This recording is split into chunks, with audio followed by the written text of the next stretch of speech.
So, our viewers would like to see your unique gadgets you'll be using in the tournament. Professor, could you give us a sneak peek? Oh, of course.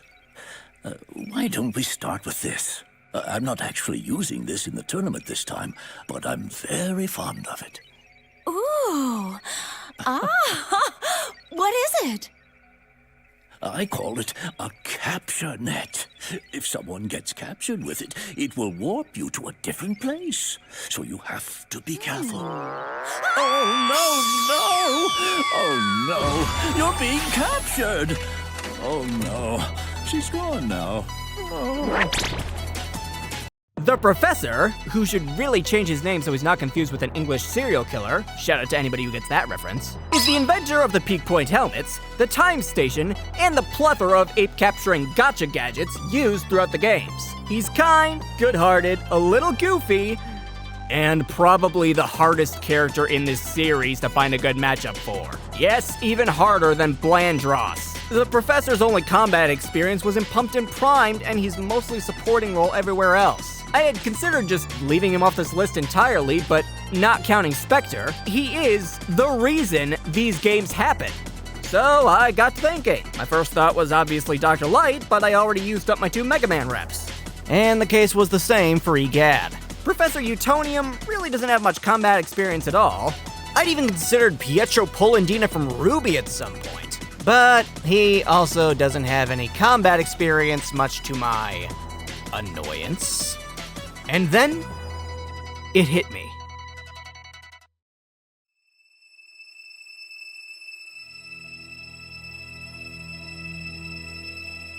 After all this time absorbed in my research, it's time to relive the old days a little. With some Pokémon battling.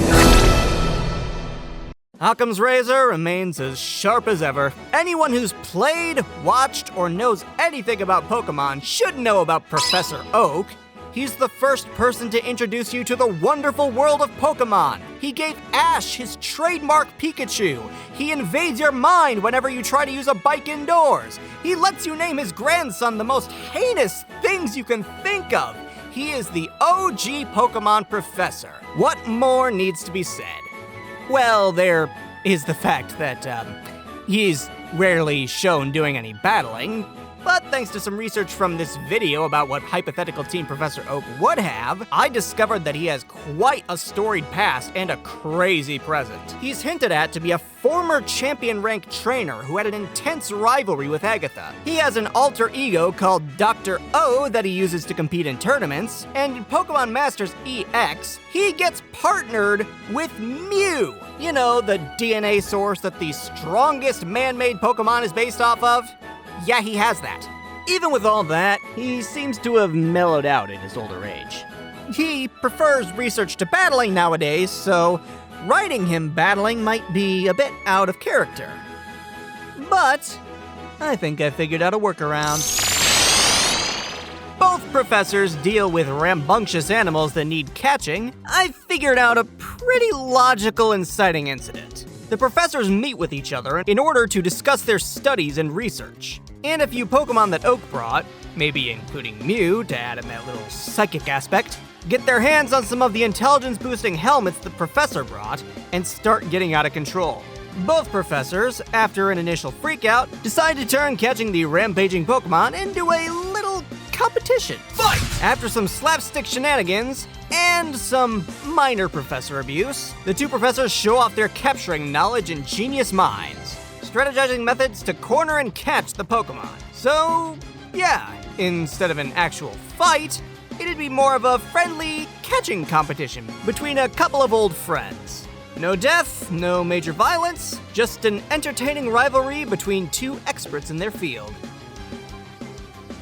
Well, having seen how much Pokemon-induced pain Oak endures in the anime, I think Oak could probably endure plenty of damage. But since Oak isn't shown to be as physically active as the professor has been, I feel like the monkey-catching professor would be able to catch more creatures.